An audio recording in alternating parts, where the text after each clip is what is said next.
Awesome. So I wanted to share this with you guys today because I think, generally speaking, humans in general typically end up living a life by default rather than a life by design. And this is super personal for me. And, over the last 2 years, I've really started trying to be more intentional about my business, my life, and my family. So I think most humans are doing shit that they don't really want to be doing because they have adopted the idea of success ultimately from their peers, environmental pressures. And so we're doing shit that we don't want to be doing. We're buying shit that doesn't really matter. It's not going to fill a void. It's not going to ultimately bring us happiness. So this is me for the last 28 years of my life. And like I said, a lot of other people do. I found myself generally falling into a tendency to adopt other people's idea of success. So I was buying the trucks, when I started making money, I was buying the trucks, I was buying the motorcycles, I was buying the watches, I wanted to make, first it was 6 figures, and then I was like, okay, I need to make 200K and then 300K, but it was never this intentional thing on like, what life do I want to live? How do I want to live it with my family?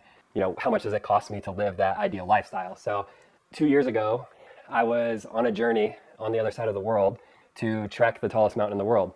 Met Russ Perry there, and I went deep with myself, and I decided that it was time to cut the strings that attach me to other people's idea of success. And I decided that I was going to bail on the company that had acquired my roofing company, and that I no longer cared about building a $100 million company. So I decided ultimately that I was going to build a simple business that was built with intentionality and something that was going to serve me as Cody the human rather than Cody the businessman, and something that was going to serve my family.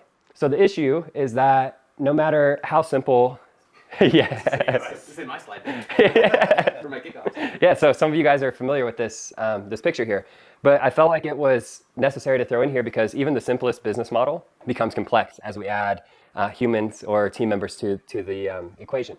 And so as some of you guys know, over the last 6 months, really the last year, I've had conversations with Chris, I've had conversations with Derek, with Jace, and I wanted to seek out this idea of like, what is a business operating system? Okay, I'd heard many stories, but wasn't quite sure. And so, after gathering some info from EOS, from, Rockefeller Habits, from Pinnacle, and having these conversations, I actually had an initial mind shift. And so what I thought was the fluff in having a vision and a mission and core values, I thought those were things that you just put on a placard on the wall to make you look good. What I realized through conversations with you guys is that it's actually a filter to ensure that I'm making the correct decisions and heading in the trajectory that I want to be headed in. And so we created those first. Next thing we did is we analyzed our financials to understand the good, the bad, and the ugly of the current reality. I took that current reality and I said, what would be my desired business? And so I took our forecasted financials and incorporated in my aspirations and my dream business for what my dream business would look like. I also took 68 tasks within my process from start to finish in serving our clients, and I assigned those to 9 different roles within my business. We created a scorecard to track our success, which you guys are all familiar with this stuff, and we mapped out our big goals, broke them down into bite-sized chunks. Best way to eat an elephant is one bite at a time, and we decided we were going to meet every single week to ultimately create this, what I called forced success. Right? So it took a little bit from here, a little bit from there, and created our own deal. And it's working, and business feels good, right? But life has this funny way of operating like the kids' game whack-a-mole, right? So you whack one thing down, and then next thing you know, you have this little fucker popping up over here. And that's exactly what happened for me. So as you guys would say in your own terminology, the business plan was checking out, but the family and my personal life was not, right? So the businessman wasn't being served at the highest level. And I had somewhat of an epiphany. And so I said, I had this mess over here, and we were ultimately able to clean it up with an operating system. What if I did the same thing for my personal life? And I sat down with my wife, and we mapped out our vision for the next 10 years. We said, if this is true, if this is the people we're going to be in 10 years, what would have to be true in 3 years, 1 year, 90 days, just like our business? We also said, in order for us to become this person even in 90 days, and actually I'm going to take a step back because I think, again, generally speaking, most humans look at these outlandish goals, but they don't look at the minuscule steps they need to take to get there. And so it led me to this. We said, in order to accomplish this, and if we're going to be these people in 90 days, what do we have to do every single day? And we went to breakfast with our kids, and we worked with them to create daily checklists for each of us. And so we created a document that we could get together every single evening, and we can say, hey, Jagger, hey, Brixton, hey, Dad, hey, Mom, did we do what we were supposed to do today? are we in alignment with where we need to be going? So for the first time ever, I also discussed and aligned on a mission and core values with my wife. Never a conversation we had had before.